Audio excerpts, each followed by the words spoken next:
जय हिंद दोस्तों, मैं हूं गौरव और इंग्लिश भाई गौरव सर यूट्यूब चैनल पर आपका एक बार फिर से स्वागत है। दोस्तों इस वीडियो में मैं प्रोनाउन से रिलेटेड 5 ऐसे क्वेश्चंस को आपके सामने लेकर आया हूं जो आपके एग्जाम के लिए बहुत ज़्यादा इंपॉर्टेंट है। दोस्तों इस वीडियो में हम 5 क्वेश्चंस के साथ साथ 5 उन कॉन्सेप्ट को कवर करेंगे जो शायद आप ना जानते हो, और इतनी आसान और सरल भाषा में मैं बताऊँगा कि आप अपने एग्जाम में बहुत ही आसानी से एरर फाइंड आउट कर सकते हैं। दोस्तों इससे पहले मैंने वर्ब और नाउन से रिलेटेड मोस्ट इंपॉर्टेंट क्वेश्चन की वीडियो अपलोड की थी और उन क्वेश्चन के साथ साथ वर्ब और नाउन से रिलेटेड उन कॉन्सेप्ट को बताया था जो शायद आपके एग्जाम के लिए बहुत ज्यादा हेल्पफुल है। तो अगर उन वीडियोस को आपने नहीं देखा है तो मेरी प्लेलिस्ट में जाकर उन सभी वीडियोस को देख सकते हैं जो आपके एग्जाम के लिए बहुत ही ज्यादा इंपॉर्टेंट है। तो चलिए शुरू करते हैं। जो पहला क्वेश्चन है वो है he you and I shall study for the exam no error. इस सेंटेंस में आपको बताना है कि किस पार्ट में एरर है, ए पार्ट में, बी पार्ट में, सी पार्ट में या फिर डी पार्ट में। दोस्तों यहां से एग्जामिनर कई बार आपके एग्जाम में क्वेश्चन पूछता है, यानी कि अगर ये प्रोनाउन से रिलेटेड जो मैं वीडियोज अपलोड कर रहा हूं, अगर इन कॉन्सेप्ट को आप सीख लेते हैं तो इसके बाहर एग्जाम में आपके कुछ नहीं आएगा। तो इन बात का विशेषकर ध्यान रखना। तो यहां पर इस सेंटेंस में आपको एरर फाइंड आउट करना है। इसी तरीके के क्वेश्चन आएंगे आपके एग्जाम में और एग्जामिनर पूछेगा आपको कंफ्यूज करने के लिए, तो आप कंफ्यूज नहीं होना है, कॉन्सेप्ट को सीख लेना है, कवर कर लेना है। तो दोस्तों मैं आपको बताना चाहूंगा, अगर इस तरीके का क्वेश्चन आपको एग्जाम में देखने के लिए मिल जाता है जिसमें 2 से ज्यादा प्रोनाउन दे रखे हों और सेंटेंस का जो सेंस है वो पॉजिटिव हो या फिर नॉर्मल हो, यानी कि कोई नेगेटिविटी, दोष का आभास या कोई ऐसी बुरी बात उस सेंटेंस में ना की गई हो, या फिर यूं कहें कि कोई नेगेटिव वर्ड का यूज ना किया गया हो, जैसे faulty, blunder, mistake, bad, damage, fail, evil, dead, इस तरीके के वर्ड्स का यूज ना किया गया हो, तो जो सीक्वेंस बनेगा प्रोनाउन का वो क्या बनेगा?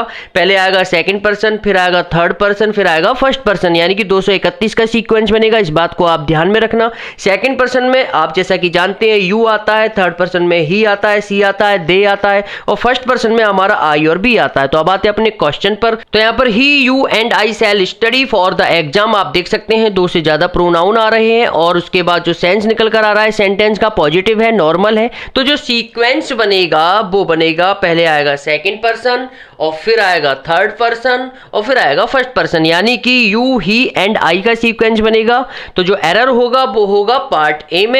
अगर कोई प्रॉब्लम है तो आप कमेंट बॉक्स में कमेंट कर सकते हैं, वेरीफाई कर सकते हैं। अब आते हैं हम अगले क्वेश्चन पर। तो जो नेक्स्ट क्वेश्चन है हमारा वो है you, I and he have made a blunder no error. इस सेंटेंस में आपको बताना है कि किस पार्ट में एरर है, ए पार्ट में, बी पार्ट में, सी पार्ट में या फिर डी पार्ट में। दोस्तों प्रोनाउन से रिलेटेड जितने भी क्वेश्चन एग्जामिनर आपके एग्जाम में पूछता है, इसके बाहर से कुछ नहीं आएगा। तो इस प्रोनाउन के हर एक कॉन्सेप्ट को आप अपनी नोटबुक में नोट डाउन करके सीख लीजिएगा, और यहां से प्रोनाउंस के बाहर कोई सा भी क्वेश्चन अगर एग्जामिनर पूछता है तो आप मुझे कमेंट बॉक्स में कमेंट करके जरूर बताना।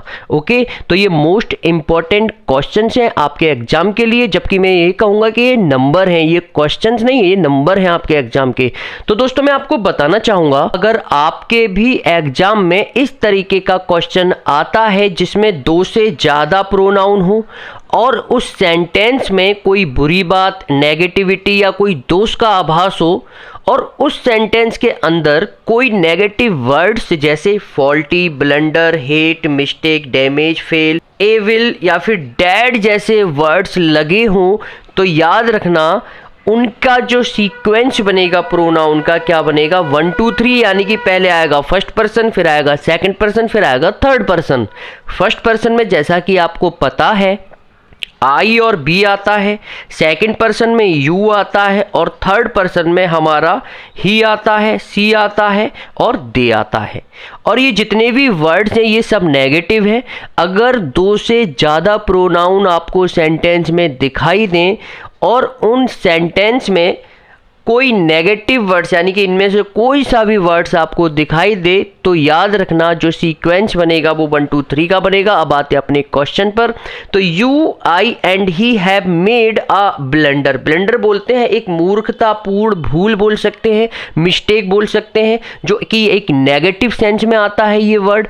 तो याद रखना जो प्रोनाउन जब हमारा 2 से ज़्यादा है तो उनका सीक्वेंस बनेगा 1 2 3, यानी कि पहले आएगा फर्स्ट पर्सन तो पहले आएगा आई, फिर आएगा सेकंड पर्सन, फिर आएगा यू और फिर आएगा थर्ड पर्सन यानी कि ही। तो जो करेक्ट एरर होगा वो होगा पार्ट ए में। कोई प्रॉब्लम है कमेंट्स कर सकते हैं, वेरीफाई कर सकते हैं। अब आते हैं हम अगले क्वेश्चन पर। तो जो नेक्स्ट क्वेश्चन है वो है you they and be should now get down to work no error. इस सेंटेंस में आपको बताना है कि किस पार्ट में एरर है, ए पार्ट में, बी पार्ट में, सी पार्ट में या फिर डी पार्ट में। दोस्तों यहां से एग्जामिनर ने कई बार आपके एग्जाम में क्वेश्चन ये रिपीट किया है, तो इन कॉन्सेप्ट को आप अपनी नोटबुक में नोट डाउन करके रखें, इन कॉन्सेप्ट को याद करके रखें, ताकि अगली बार जब आप एग्जाम देने जाएं तो प्रोनाउन से रिलेटेड अगर एग्जामिनर आपके एग्जाम में कोई क्वेश्चन पूछता है तो वहां पर आप गलत ना करें। और इसके बाहर कुछ नहीं आएगा प्रोनाउन से रिलेटेड, ये सभी कॉन्सेप्ट में वन बाय वन आपके सामने वीडियो के द्वारा लेकर आऊंगा। तो बताइए इसमें करेक्ट एरर क्या होगा। तो यहां पर हमारा सेकंड पर्सन आया है, थर्ड पर्सन आया है, फर्स्ट पर्सन आया है, यानी कि जो सीक्वेंस बन रहा है वो 231 का बन रहा है। सेंटेंस में ऐसा कोई नेगेटिव वर्ड नहीं है, कोई दोष का आभास नहीं हो रहा है, कोई बुरी बात नहीं कही गई है, यानी कि जो हमारा सेंटेंस है वो पॉजिटिव वे में है। और अभी हमने सीखा था कि सेंटेंस पॉजिटिव वे में हो तो जो सीक्वेंस बनेगा वो 231 का बनेगा, और सेंटेंस में कोई नेगेटिविटी हो या कोई दोष का आभास हो तो 1 2 3 का बनेगा। इसमें कोई सेंटेंस में नेगेटिव वर्ड तो है नहीं, नॉर्मल पॉजिटिव वर्ड से जो सीक्वेंस है वो भी 231 का है। तो अब मुझे बताओ कि इस सेंटेंस में किस पार्ट में एरर है। तो दोस्तों मैं आपको बताना चाहूंगा, अगर आपके एग्जाम में इस तरीके का क्वेश्चन देखने के लिए मिल जाता है जिसमें 2 से ज्यादा प्रोनाउन दे रखे हो और सभी प्रोनाउन प्लूरल हो, सभी प्रोनाउन कैसे हो, प्लूरल हो, तो जो सीक्वेंस बनेगा वो फर्स्ट पर्सन, सेकंड पर्सन और थर्ड पर्सन यानी कि 123 का बनेगा। इस बात को अपने दिमाग में घुसेड़ लो। तो यहां पर आप देख सकते हैं यू प्लूरल, दे प्लूरल और बी प्लूरल, यानी कि यू दे बी नहीं होगा, पहले आएगा फर्स्ट पर्सन यानी कि बी, फिर आएगा सेकंड पर्सन यानी कि यू और फिर आएगा हमारा थर्ड पर्सन यानी कि दे। क्यों? क्योंकि हमारे जो प्रोनाउन है वो सभी प्लूरल फॉर्म में है, बहुवचन है, चाहे सेंटेंस पॉजिटिव हो नेगेटिव हो डजंट मैटर, बट हमारा जो प्रोनाउन 2 से ज्यादा हो और प्लूरल हो तो जो सीक्वेंस बनेगा वो 1 2 3 का बनेगा। तो जो करेक्ट एरर होगा वो होगा पार्ट ए में। कोई प्रॉब्लम है तो कमेंट्स कीजिए, वेरीफाई कर सकते हैं। अब आते हैं हम अगले क्वेश्चन पर। तो जो नेक्स्ट क्वेश्चन है वो है there is no problem between C and I no error. इस सेंटेंस में आपको बताना है कि किस पार्ट में एरर है, ए पार्ट में, बी पार्ट में, सी पार्ट में या फिर डी पार्ट में। दोस्तों ये क्वेश्चंस कैसे लग रहे हैं आपको, मेरे समझाने का तरीका कैसा लग रहा है, कॉन्सेप्ट आपके समझ में आ रहा है या नहीं आ रहा है, प्लीज कॉमेंट बॉक्स में कमेंट करके मुझे जरूर बताएं। और दोस्तों प्लीज जो पहली बार मेरी वीडियो को देख रहे हैं या पहली बार मेरे चैनल से जुड़े हैं, मेरे चैनल को सब्सक्राइब करके प्लेलिस्ट में जाकर ग्रामर को उन सभी कॉन्सेप्ट को सीख सकते हैं जो आपके एग्जाम के लिए बहुत ज्यादा इंपॉर्टेंट है। तो यहां पर दोस्तों आपको एरर बताना है किस पार्ट में एरर है। तो मैं आपको बताना चाहूंगा, कुछ चीजें होती हैं जैसे वर्ब हुई, लाइक हुआ, बिटवीन हुआ, बट हुआ या एक्सेप्ट हुआ, ये जितनी भी आपको चीजें दिख रही हैं इनके बाद जो प्रोनाउन की फॉर्म आएगी वो कैसी आएगी, हमेशा ऑब्जेक्टिव फॉर्म आएगी, ऑब्जेक्ट बनेगा।